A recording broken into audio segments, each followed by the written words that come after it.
দিন ও দাওয়াতি কাজ যারা করেন, আগে দাওয়াতি কাজ নাকি আগে নিজেকে সম্পূর্ণ দিনে আনা উচিত? সম্প্রতি দেখা যায় যারা দাওয়াতি কাজ করেন তাদের বিভিন্ন অনৈতিক কাজ সামনে আসে। এক্ষেত্রে দায়ীদের উদ্দেশ্যে আপনি কি বলবেন? সন্দেহাতীতভাবে একজন মানুষ দাওয়াতি কাজ করবেন, একই সাথে নিজেকে সংশোধনও করবেন। কিন্তু যখনই তিনি দাওয়াতি কাজ করবেন, তিনি যেহেতু নবী রাসূলদের রিপ্রেজেন্ট করছেন বা নবী রাসূলদের দায়িত্বটা উম্মত হিসাবে তাদের কাজটা তিনি করতে যাচ্ছেন। অতএব তিনি নিজেকে সমাজে অত্যন্ত আদর্শবান মানুষ হিসেবে প্রতিষ্ঠিত করবার চেষ্টা করা উচিত, যাতে তার দাওয়াতটা অনেক বেশি ইফেক্টিভ হয়। দাওয়াত দেওয়ার উদ্দেশ্য তো মানুষের হেদায়েত। তো হেদায়েতের জন্য যিনি দাওয়াত দিচ্ছেন তার নিজের দাওয়াতের উপর নিজে আমল করা দরকার। আদর্শবান মানুষ হওয়া দরকার। আমার দাওয়াত যদি আমাকেই প্রভাবিত না করে, আমাকেই পরিবর্তন না করে, তাহলে মানুষকে পরিবর্তনের আশা আমি কিভাবে করতে পারি? সেজন্য নিজেদেরকে সংশোধনের ব্যাপারে বিশেষভাবে আমাদের মনোযোগ দেওয়া উচিত। তাছাড়া মুখে কথার দাওয়াতের চাইতে মানুষের কাজের দাওয়াতটা অনেক বেশি গুরুত্বপূর্ণ এবং ইম্পর্টেন্ট। সেজন্য আমরা মানুষকে যখন দাওয়াত দিব, তার আগে নিজে সেটাকে আমল করার চেষ্টা করব। এবং যদিও আমল করা ছাড়া দাওয়াত দেওয়া নিষেধ নয়, কিন্তু আমল করে দাওয়াত দিলে সেটা ইফেক্টিভ হয়, দাওয়াটা অর্থবহ হয়। সেজন্য সেই দিকে আমাদের বিশেষভাবে মনোযোগ দেওয়া উচিত। এবং আজকাল দুর্ভাগ্যজনক একটি বিষয় যে আমরা অনেকেই অনেক কথা নিজেরা বলি, কিন্তু নিজেরা সেটার উপর আমল করি না। এটা আল্লাহর কাছে এবং বান্দার কাছে, উভয়ের কাছে আমাদেরকে জবাবদিহিতার বা প্রশ্নের মুখোমুখি করে দেয়। সেজন্য চেষ্টা করা উচিত দাওয়াতি কাজ করব আমরা, কিন্তু তার পাশাপাশি নিজেকে একজন মডেল আদর্শ মানুষ হিসেবে উপস্থাপন করব। আমাদের আচরণটা, আমাদের আমলটা, এটা হবে সবচেয়ে বড় দাওয়াত, সবচেয়ে প্রভাবশালী দাওয়াত। সেজন্য সেদিকটা আমাদের খেয়াল রাখা দরকার। দাওয়াতি কাজ করতে গিয়ে আমরা যদি কোনো অন্যায় করি, কোনো অনাচারে লিপ্ত হই, তাহলে দাওয়াহ বা দায়ীগণ কলঙ্কিত হবেন, তাদের গায়ে কলঙ্ক লাগবে। এটা অনেক বড় একটা অপরাধের ব্যাপার, অনেক বড় একটা দায়ের ব্যাপার। আমি কোনো কাজ করলাম, তার দায়টা পুরো জনগোষ্ঠীর উপরে লাগলো, কালিমাটা সবার গায়ে লাগলো, সবার প্রতি মানুষ সন্দেহ পোষণ করা শুরু করলো। এটা কত বড় দায়ের ব্যাপার সেটা বলার অপেক্ষা রাখে না। তো এই জন্য দাওয়াতের কাজ করতে গেলে তখন দায়িত্বশীলতার পরিমাণ অনেক বেশি বেড়ে যায়। আল্লাহ আমাদেরকে সেটা উপলব্ধি করার তৌফিক দান করুন। এক ব্যক্তি দুজন স্ত্রী রেখে মারা গেছেন, একজন নিঃসন্তান, আরেকজনের ৩ ছেলে। এখন সম্পদ কিভাবে বন্টন করা হবে? যিনি মারা গেলেন তার একজন স্ত্রীর যেহেতু কোনো সন্তান নেই, আরেকজন স্ত্রীর সন্তান আছে, অতএব সব মিলিয়ে মৃত ব্যক্তির সন্তানদের জন্য একটা ভাগ থাকবে, আর উভয় স্ত্রীর জন্য একটা ভাগ থাকবে। উভয় স্ত্রীর জন্য থাকবে হলো 1/8, অর্থাৎ 8 ভাগের 1 ভাগ পাবেন দোনো স্ত্রী, হাফ হাফ করে 8 ভাগের 1 ভাগের। আর অবশিষ্ট যা থাকবে সেটা 3 ছেলে তারা পাবে। যদি অন্য কোনো ওয়ারিশ না থাকে, মৃত ব্যক্তির মা থাকতে পারেন, বাবা থাকতে পারেন, সেক্ষেত্রে তাদের অংশ থাকবে। এরপরে বাকিটা 3 ছেলে সমানভাবে পাবেন। আমার আব্বু একজন আলেমের মুরিদ। উনি নাকি কাশফওয়ালা, মানে উনি নাকি মানুষের হৃদয় দেখতে পারেন। কোনো মানুষের পক্ষে এই গুণ অর্জন করা সম্ভব কিনা? কোরআন হাদিসের আলোকে জানতে চাই। একজন মানুষ সব মানুষের অন্তর দেখতে পারেন, এটা কোনো মানুষ দ্বারা সম্ভব নয়। তবে কাশফ শব্দের অর্থ হলো উন্মোচন, কারোর কাছে কোনো বিশেষ কিছু উন্মোচিত হয়ে যাওয়া। এটা এক প্রকারের কারামত। আল্লাহ তাআলার নেককার বান্দা যারা শিরক থেকে পবিত্র, যারা আল্লাহর আনুগত্য করেন, কোরআন এবং হাদিসের আলোকে নিজেকে পরিচালিত করবার চেষ্টা করেন, তারা তাদের মধ্যে এরকম কোনো অলৌকিকত্ব যদি হয়, তো সেটা হতে পারে। সেটাকে কারামত বলা হয়। এই কারামতটা সাহাবীদের ক্ষেত্রেও ঘটেছে। যেমন ওমর রাদিয়াল্লাহু তাআলা আনহু, তিনি যখন মিম্বরে বসা ছিলেন, তখন কিন্তু তিনি বলেছেন, ইয়া সারিয়া আল জাবাল। দূরে সারিয়াহ রাদিয়াল্লাহু তাআলা আনহু, তিনি লড়াই করছিলেন, পাহাড়ের পেছনে শত্রু লুকিয়ে ছিল। তিনি তখন বলেছিলেন, হে সারিয়া, তুমি পাহাড়ের পেছনে খেয়াল করো। তো অনেক দূরের কিন্তু তিনি ছিলেন, অর্থাৎ মদিনা থেকে বহু দূরে বলেছেন, এবং সারিয়া রাদিয়াল্লাহু তাআলা আনহু তিনি এটা শুনেছেনও। তো এই যে ইয়া সারিয়া আল জাবাল, এটা তিনি বললেন দূর থেকে আর উনি শুনলেন, এটা কাশফ বা তার সামনে সেটা আল্লাহ তাআলা উন্মোচন করে দিয়েছেন। এটা কারামত। কারামাতুল আউলিয়ায়ে হাক্কুন। আহলে সুন্নাত জামাতের সম্মিলিত আকীদা হলো যে আল্লাহর নেককার বান্দাদের দ্বারা অলৌকিক কিছু ঘটে যাওয়া সম্ভব। সো এরকম কাশফ যদি হয় যে কারোর কোনো বিষয় কারোর কাছে আল্লাহ উন্মোচন করে দিয়েছেন, তিনি এটা দেখতে পেয়েছেন, আল্লাহ জানিয়ে দিয়েছেন, এটা হতে পারে। তবে এটার কোনো ডিলারশিপ পাওয়া, অর্থাৎ যত মানুষ আছে সবার মনের অবস্থা তিনি বলতে পারেন, এরকম ক্ষমতা আল্লাহ তাআলা পৃথিবীতে কাউকে দেননি। আর এই যে অলৌকিকত্ব, এই অলৌকিকত্ব কোনো বদকার মানুষের মধ্যেও হতে পারে। কোনো খারাপ মানুষ সে কোনো অলৌকিক কিছু বলতে পারছে, এরকমও হতে পারে। এটাকে ইস্তেদরাজ বলা হয়। মূলত ফাসিকদেরকে দুনিয়াতে কিছু ফ্যাসিলিটিস আল্লাহ তাআলা দিয়ে রাখেন। শয়তানকে পুজো করার, তুষ্ট করার ফলে কিছু সুবিধা সে পায়। ফলে আজকালকার যুগে দেখা যায় যে একটা বিশেষ পরিমাণে মাদক গ্রহণ করলে অনেকের তথাকথিত ব্রেইন ওপেন হয় এবং অনেক স্পিরিচুয়ালিটি আছে যেটার সাথে রিলিজিয়নের কোনো সম্পর্ক, ইমানের কোনো সম্পর্ক নেই এবং সেখানে কিছু পাওয়ার তারা গেইন করেন। এই বিষয়গুলো মূলত ইস্তিদরাজের অন্তর্ভুক্ত, যেটাকে বলা হয় ফাসিকদেরকে আল্লাহ তাআলা পক্ষ থেকে দেওয়া ছাড়। আর একই জিনিস অলৌকিকত্ব যদি আল্লাহর কোনো নেককার বান্দার মাধ্যমে হয় সেটাকে বলা হয় কারামত। অতএব কেউ কমন কোনো কাশফ বা কারামতের ডিলারশিপ আল্লাহর পক্ষ থেকে পান না, এরকম সুযোগ নাই। সাহাবীদের ক্ষেত্রে এমনটি ঘটেনি। ওমর রাদিয়াল্লাহু তাআলা আনহুর জীবনে দুর্ঘটনা ঘটেছে, তিনি কিন্তু ফিরুজা লুলু নামক অগ্নিপূজকের খঞ্জরের আঘাতে শাহাদাত বরণ করেছেন। তিনি যদি সবই জানতেন, যেমন ইয়াসারিয়াল জাবাল বলে দূর থেকে তাকে সতর্ক করেছেন, তাহলে নিজের হন্তারককে তিনি কেন টের পেলেন না? এখান থেকে বোঝা গেল যে সবকিছুই জানেন কেউ, এরকম কোনো ডিলারশিপ আল্লাহ তাআলা কোনো ব্যক্তিকেই দেননি। অতএব কেউ যদি এরকম দাবি করেন তাহলে সেটা ভুল। আর হতে পারে এরকম পাওয়ারের অধিকারী কেউ হয়েছেন, সেটা হবে ইস্তিদরাজ, সেটা কারামত নয়, সেটা বরং ভয়ঙ্কর একটি বিষয়, ইমান থেকে খারিজ হওয়ার মতো বিষয়, কেউ যদি সেই জিনিসটি বিশেষ কোনো চর্চা করে হাসিল করার চেষ্টা করেন।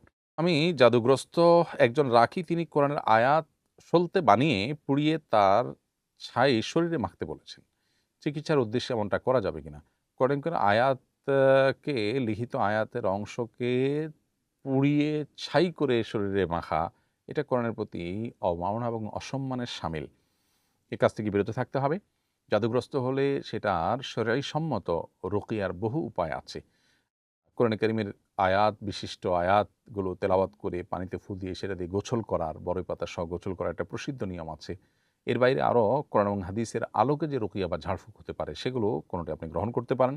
কিন্তু এই পদ্ধতিটি দেখে বোঝা যাচ্ছে যিনি এটা দিয়েছেন তিনি কোরআন এবং হাদিসের আলোকে শরিয়া সম্মত ঝাড়ফুঁক করেন না। বিধায় এটা থেকে আপনার বিরত থাকা উচিত এবং বেঁচে থাকার চেষ্টা করা দরকার। নামাজের শব্দ করে ঢেকুর এলে কি নামাজ ভেঙে যাবে? নামাজের ঢেকুর এলে এবং তাতে হালকা একটু শব্দ হলে নামাজ ভাঙবে না। কিন্তু যদি মানুষের মুখ থেকে উচ্চারিত কোনো বর্ণ স্পষ্ট করে বর্ণের মতো করে আওয়াজ বের হয়, ওই রকম আওয়াজ যদি অনেক বেশি হয় তাহলে সেটা সালাত ভঙ্গের বা নামাজ ভঙ্গের কারণ হবে। এমনিতে হালকা একটু আওয়াজ হলে ইচ্ছার বাইরে, তাতে স্পষ্ট কোনো বর্ণ, মানুষ যেগুলো উচ্চারণ করে এরকম কোনো উচ্চারিত কোনো বর্ণের রূপ যদি পরিগ্রহ না করে আওয়াজটা, এমনিতে হালকা একটু আওয়াজ হলো সাধারণ ঢেকুরে যেরকম হয় ওইরকম যদি হয় তাহলে সেক্ষেত্রে নামাজ ভাঙবে না। নাপাকির ক্ষমাযোগ্য পরিমাণ কতটুকু? খুবই গুরুত্বপূর্ণ একটি প্রশ্ন। আমরা জানি যে আমাদের নামাজের জন্য শরীর, কাপড় এবং নামাজের জায়গা পাক এবং পবিত্র থাকতে হয়।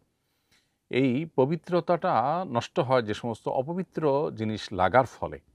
সেগুলোর পরিমাণ এবং সেগুলোর ধরনের উপর ভিত্তি করে কখনো কখনো সেটা সহনীয় পর্যায়ে থাকে বা ক্ষমার আওতায় থাকে। কোন ধরনের নাপাক কতটুকু লাগলে সেটা ক্ষমার আওতায় থাকবে বা সহনীয় বলা হবে, এটা হলো মূল প্রশ্ন। এই প্রশ্ন উত্তরে যাওয়ার আগে মৌলিকভাবে বলে রাখি, নাপাক সাধারণত দুই প্রকার। একটা হলো নাজাসাতে গালিজা বা শক্ত কঠিন পর্যায়ের নাপাক, আর হলো নাজাসাতে খফিফা বা তুলনামূলকভাবে হালকা নাপাক। নাজাসাতে গালিজা এবং খফিফা এই দুইটার সংজ্ঞা হলো, নাজাসাতে গালিজা হলো মানুষের মলমূত্র, প্রবাহমান রক্ত, বীর্য, মাদক এবং হাঁস মুরগি ইত্যাদির বিষ্ঠা। এর বাইরে নাজাসাতে খাফিফা বা তুলনামূলক হালকা নাপাক বলতে বোঝানো হয় যে সমস্ত পশুর গোশত খাওয়া হালাল সেগুলোর পেশাব, এবং যে সমস্ত পাখির গোশত খাওয়া হারাম সেগুলোর বিষ্ঠা ইত্যাদি। নাজাসাতে গালিজা বা শক্ত নাপাক যেটা, সেটা যদি এত কম পরিমাণে লাগে যেটা থেকে আসলে বেঁচে থাকা সম্ভব নয়। যেমন পেশাব যখন মানুষ করে বা কোনো প্রাণী করে, তখন পেশাবের যে ছিটা, সুইয়ের আগায় যতটুকু পানি থাকে ঠিক ততটুকু পরিমাণ ছোট ছোট যে ছিটা আসে, সেগুলো থেকে বেঁচে থাকা আসলে মানুষের জন্য কষ্টসাধ্য। তো এই জন্য সেটা নাপাক। যদি এরকম ছিটা লাগে তাহলে সেক্ষেত্রে মানুষের শরীর বা কাপড় নাপাক হয়েছে বলা হবে না। আর যদি একত্রে কোথাও কোনো নাজাস্তে গালিজা বা শক্ত নাপাক লাগে তাহলে সেটা জায়গার পরিব্যাপ্তি হিসাব করতে গেলে ১ দেরহাম, যেটা আজকালকার যুগে আমরা ৳১ কয়েন বা এ জাতীয় যে আপনার কয়েনের যে সাইজ আছে, যেটা আমাদের হাতের কোষ করলে তারও ঠিক মাঝামাঝি যেটুকু জায়গা যায়, এইটুকু জায়গা অর্থাৎ একটা দেরহামের যে পরিমাণ, ওই পরিমাণ যদি হয় বা তার চেয়ে কম যদি হয় তাহলে সেটা সহনীয়। আর এর বেশি যদি হয় তাহলে সেটা ফলে ওই অংশটা নাপাক হয়েছে এবং সেটাকে ধুইতে হবে, নাপাকি দূর করতে হবে, এটি বলে ধর্তব্য হবে। আর যদি নাপাকটা শক্ত হয়, এভাবে আপনার পুরো জায়গাকে আপনার পরিব্যাপ্ত করেছে এমন না, বরং শক্ত নাপাক, তাহলে সেক্ষেত্রে অর্থাৎ নাপাকটার আপনার তরল না, এরকম যদি হয় তাহলে সেক্ষেত্রে সেটা 4.37 গ্রাম পর্যন্ত হলে এটা ক্ষমার যোগ্য। তো অনুমান করি মোটামুটি আমরা দেখব যে এর মধ্যে পড়েছে কিনা। যদি পড়ে তাহলে সেটা ক্ষমার যোগ্য, আর না হলে এর বেশি হলে সেটার কারণে ওই অংশটাকে ধুইতে হবে। আর নাজাসতে খাফি বা হালকা নাপাকের ক্ষেত্রে যে কোনো অঙ্গে লাগলে সে অঙ্গের 1/4 ভেতরে থাকলে সেটা আপনার ক্ষমার যোগ্য, এবং এর বেশি যদি লাগে তাহলে সেই জায়গাটা পুরাটা, অর্থাৎ যে জায়গা নাপাক লেগেছে সেই জায়গাটুকু পুরাটুকু ধুইতে হবে। আর সর্বক্ষেত্রে যদি এই ক্ষমার যোগ্য যতটুকু, অর্থাৎ সহনীয় যতটুকু নাপাক, এর আওতায় থাকার পরও যদি সেটা ধুয়ে ফেলা হয় সেটা অনেক ভালো।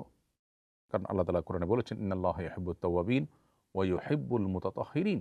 আল্লাহ তাআলা তওবাকারীদেরকে ভালোবাসেন এবং যারা উত্তম রূপে পবিত্রতা অর্জন করে তাদেরকে আল্লাহ রাব্বুল আলামিন ভালোবাসেন। তো এইজন্য আমাদের উচিত হলো অল্প হলেও নাপাক থেকে যথাসম্ভব বেঁচে থাকার চেষ্টা করা। বিশেষ করে পেশাব থেকে বেঁচে থাকার ব্যাপারে হাদিসে বেশিরভাগ গুরুত্ব আরোপ করা হয়েছে।